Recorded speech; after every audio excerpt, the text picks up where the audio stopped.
Terima kasih Dato Karni. Assalamualaikum warahmatullahi wabarakatuh. Alhamdulillah nih saya bisa berkumpul bertemu dengan teman-teman yang hebat ya, senior-senior kita di sini. Ya, waktu yang diberikan kepada kami ini bersama rekan juga di sini dari Projo ya.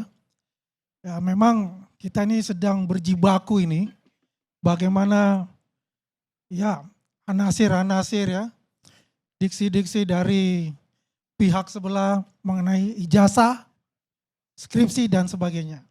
Sampai sekarang ini masih tetap berjalan dan digoreng-goreng itu. Kemudian muncul masalah pemakzulan Gibran. Diutarakan oleh ayahanda semua, ya, dari Kasal, ada Kasau, dan juga ada Panglima ABRI yang kita sangat menghormati beliau semua. Dan ya hak beliau untuk memajukan, melaporkan atau memberikan memberikan surat untuk meminta pemakzulan Wakil Presiden Gibran melalui jalur resmi, yaitu dengan ke DPR dan MPR. Kita menghormati itu dan itu memang jalan terbaik. Jadi tidak ada lagi bicara tentang di TikTok maupun di media sosmed ya, yang mungkin nanti mengarahnya jadi bola-bola liar.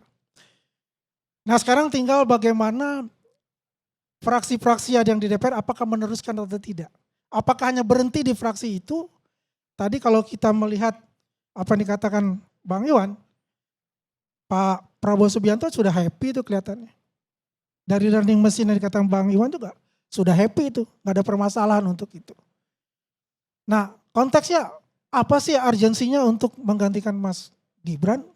Ya mungkin tadi pemikiran sudah terlalu jauh gitu loh.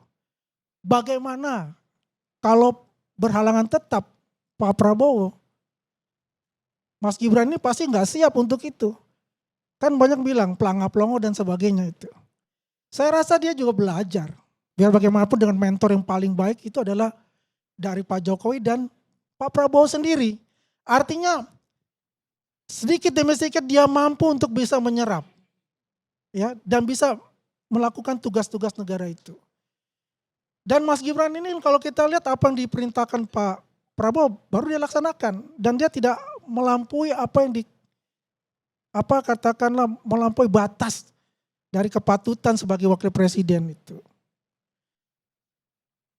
Yang menarik buat saya ini adalah ini kok ada runtutannya terus menerus gitu loh. Ijazah, kemudian ada para forum purnawirawan, kemudian pemakzulan Gibran, kemarin juga Roy Suryo CS juga press conference mengenakan masalah ada Gibran bermain dengan judi slot dan sebagainya itu. Ini rangkaian-rangkaian ini saya berpikir apakah ada invisible hand yang mengatur orkestra ini gitu loh. Sasaran antaranya Pak Jokowi, kemudian ke Mas Gibran. Nah ini kan ingin mengganggu konstelasi focusing dari Pak Prabowo dan menteri-menterinya dalam menjalankan tugasnya untuk mewujudkan astacita itu. Nah ini kan harus karena kan kita lihat juga ya negara-negara dari luar juga tidak rela Indonesia ini guyup, rukun dan membangun. Ya, coba lihat kebahagiaan kita. Kita kalah 6-0 aja PSSI kita masih senang-senang aja. Yang penting maju di round 4 kan begitu. Ya artinya apa? Benar kata Bang Iwan. Kecil sekali orang yang mengharapkan untuk Mas Gibran ini dimakzulkan. Karena mereka juga semua tahu ini adalah satu paket komplit, paket telur tuh. Kalau nasi goreng itu. Ya kan? Dan Pak Prabowo juga happy-happy aja. Dan Mas Gibran ya dengan gayanya beliau gitu kan, menghormati yang lebih tua begitu. Dan ini pengkaderan yang paling bagus dari Pak Prabowo langsung ke Mas Gibran. Dan kita juga butuh memang adalah para pemuda yang mampu dan berani untuk maju memimpin negara ini. Gitu. Berilah kesempatan kepada mereka. Jadi kalau saya melihat ini testing the water aja ini. oleh ayahanda para purnawirawan. Ini testing the water. Gimana reaksi masyarakat ini? 470 anggota DPR itu adalah Kimples. 110 adalah PDIP. Menurut undang-undang itu 2/3 dalam 3/4 yang hadir rapat paripurna itu menyetujui. Apakah ini bisa terjadi? Ya bisa-bisa saja. Kalau itu tadi dikatakan Mas Adi juga. Kalau ketua umumnya berkehendak silakan bisa-bisa saja itu terjadi. Ya kan? Ini kan konstitusi yang dijalankan. Ya tapi kalau kita bicara secara logika dan apa yang telah dijalankan oleh Pak Prabowo dengan Mas Gibran sebagai wapres, ini enggak ada masalah yang urgent. Tidak ada kesalahan dalam hal ya misal pengkhianatan ya kepada republik ini. Ada hal-hal perbuatan tercela dan sebagainya. Ya kalau menurut kami ini sebagai pendukung dan projo juga pendukung Pak Jokowi dan juga pendukung pemerintah. Pak Prabowo dan Mas Gibran ini, kita ini adalah samina wa ta'na.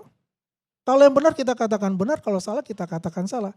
Yang penting masuk dalam jalurnya itu ada jalur yang tepat yaitu konstitusi itu. Jangan memaksakan kehendak gitu loh. Kalau memaksakan kehendak ya rakyat juga bisa marah. Approval rating beliau kan tinggi sekali 100 itu, 100 hari, 80%. Jangan main-main itu, ini kan satu kerjaan yang luar biasa. Apalagi Asta Cita ini harus diwujudkan luar biasa. Nanti ada Pak Kodari, Pak Wakil KSP bisa menjelaskan lagi nih, untuk bisa menambahkan dari argumen saya ini. Yang jelas adalah kita ini jangan sampai diadu domba. Bahwasanya banyak dari pihak-pihak luar melalui proksinya di dalam negeri ini tidak melihat bahwa Indonesia ini akan maju, bahwa Indonesia ini akan guyup dan rukun. Jadi ada invisible hand yang bermain, yang mengorkestrasi nantinya ini untuk Indonesia terpecah belah. Untuk itu ya kepada masyarakat Indonesia, kuatkanlah persatuan Indonesia itu. Jangan sampai kita ini terframing oleh media sosial ya yang mengadu domba kita. Kita berantem, mereka yang tepuk tangan. Dan akhirnya apa yang terjadi? Tidak ada hasil. Capek sendiri kita.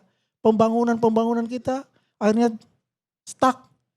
Dan apa yang dilakukan Pak Prabowo jadi ini juga, kegiatan-kegiatan beliau bisa terganggu juga dalam hal yang remeh-temeh misalnya. Ya, untuk itu kami berharap bahwasanya kembali lagi bahwasanya apa yang dilakukan itu sah-sah saja. Ya, sesuai dengan konstitusi melaporkan kepada DPR MPR, tapi adalah fraksi-fraksi lah yang menentukan itu dan saya aklul yakin bahwa itu akan selesai hanya di fraksi-fraksi yang ada dan tidak diteruskan. Itu saja. Datuk Kani, terima kasih. Wabillahi taufiq wal hidayah. Wassalamualaikum warahmatullahi wabarakatuh.